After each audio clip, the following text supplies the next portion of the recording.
So remember they're changing my voice. I'm falling a bit behind in my videos. In regards to race and sexual orientation, I'll be writing my specific and official stance um, paper soon, and I'm going to be presenting it. I have other papers that I'm working on right now that are very interesting that I'm going to be presenting as well.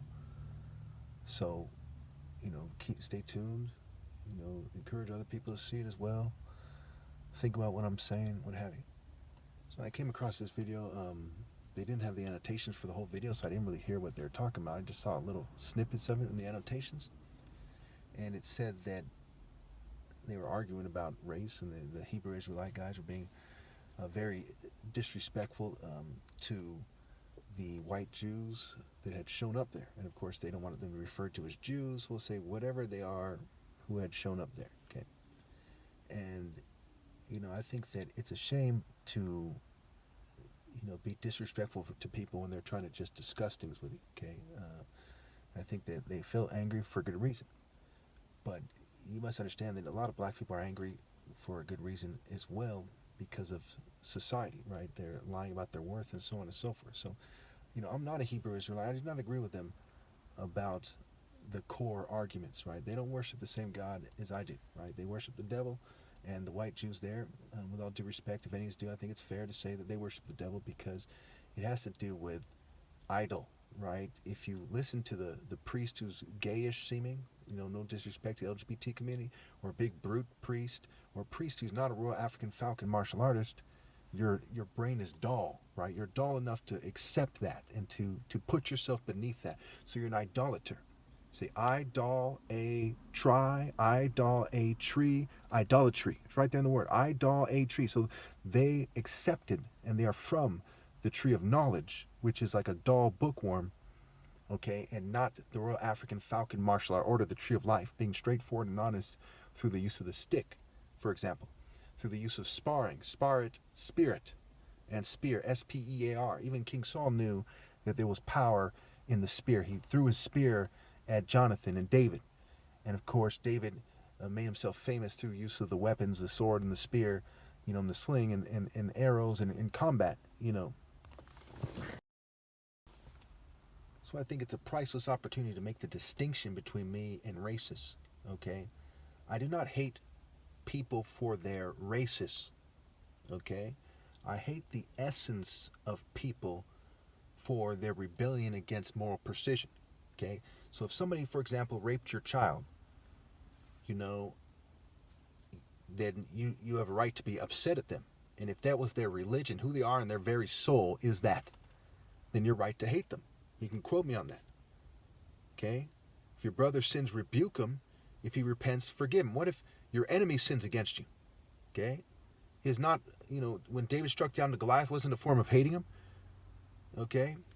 When the Jews surged against the Philistines after that, wasn't that a form of hating him? When it says Esau he loved, it said Jacob he loved, Esau he hated. Did not God hate Esau? Okay?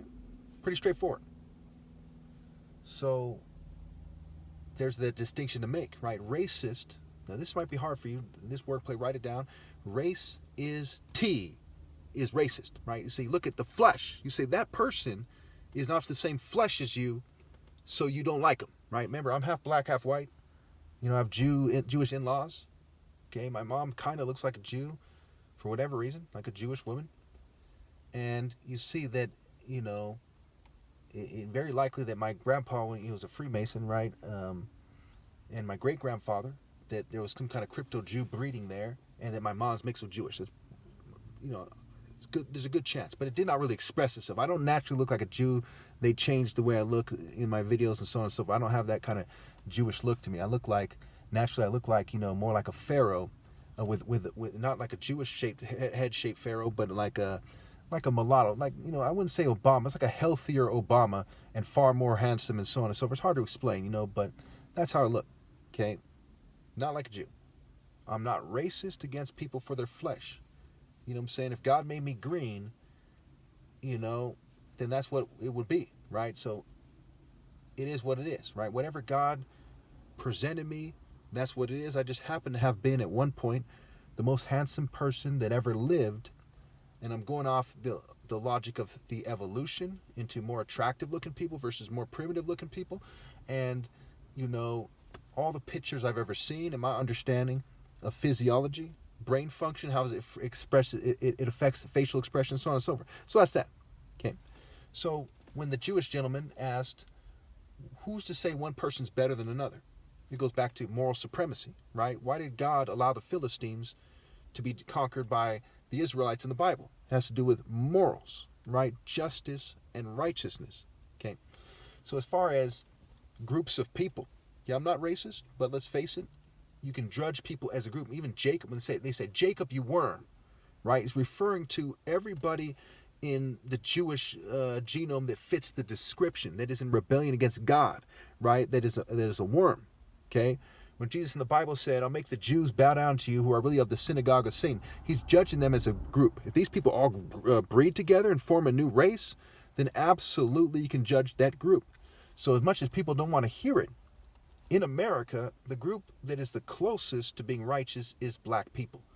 Okay, it's not that, they're all holy and go, singing songs. No, they're all wrong with God except for me and my father. Okay. And that goes for everybody else, not just black people, okay? So they need to truly understand that. But as far as and the government uses this to confuse people, divide them and conquer them and abuse them and so on and so forth.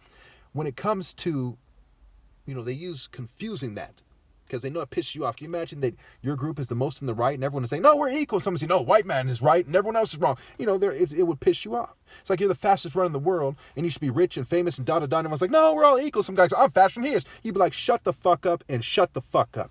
So when it takes on extreme importance, holy importance, sacred importance, reproductive, social, what have you, okay? And the more other great groups of people pretend that they're equal or better, the more cursed they are, the more wrong they are. Okay, you see the difference. See, racist, again, write this down a second time. Race is T. The T is the feminine suffix, like in the word bat, right? Ba is the spirit bat, as a flesh. So a vampire spirit, a bat spirit. Bat is an Egyptian deity, right? It's the difference between the Ba as the soul, and the soul can be seen as the spirit too. It's complicated, right? It's like animus means soul and spirit. Psyche means soul and spirit. It's that too. Okay, so when you look at the white Jew and LGBT community, we say, okay, who are the presidents? Who owned the slaves? Who did the Native American genocide? Who are the civil rights leaders? Who are the greatest civil rights leaders? Who's Martin Luther King? When we look at this thing and we put it into perspective, it takes a fucking idiot, an immature little girl that never grew up, who's easy to turn out and joins a sorority or something, to miss that righteousness is the true scale of somebody. Like Martin Luther King said, the content of the character. Show me one Jewish person who said something that transcends that statement. Said the content of the character. How? In the Bible by itself? No. The Bible wasn't always there. The Torah by itself? No. Before Abraham, before the Torah was written, righteousness and the moral scale existed. So it's universal. In the beginning was the Word, and the Word was the God, and the Word was God. Before mankind even existed, those principles existed. So universal moral precision determines who's superior. And that's why I'm superior to everyone else and no one will ever come close. Because I do not come from a bunch of people that were afraid to rally to the King of Kings, me. I do not come from a bunch of people that enslave people in my patriarchal line, okay, unfairly. I do not come from a bunch of people that lie about God unfairly. No, I come from people who are telling the truth about God, who stood in the spirit of universal pinpointed moral precision. So I declare my moral supremacy and declare all attractive women that shun me in extreme rebellion against God and all those who don't obey God through me in extreme rebellion. And I can do that fairly without being racist. But when you say, hey, I'm a Jew and this is what my religion says so I can do what it says and I'm right and I'm going to argue if you tell me I can't, then you're wrong. Because that is mere human rules, customs, and literature and traditions. And universal pinpointed moral precision is greater than that book. And the translations of crooks of that book. And there's a reason why crook rhymes with book, rhyme, and reason. Thank you.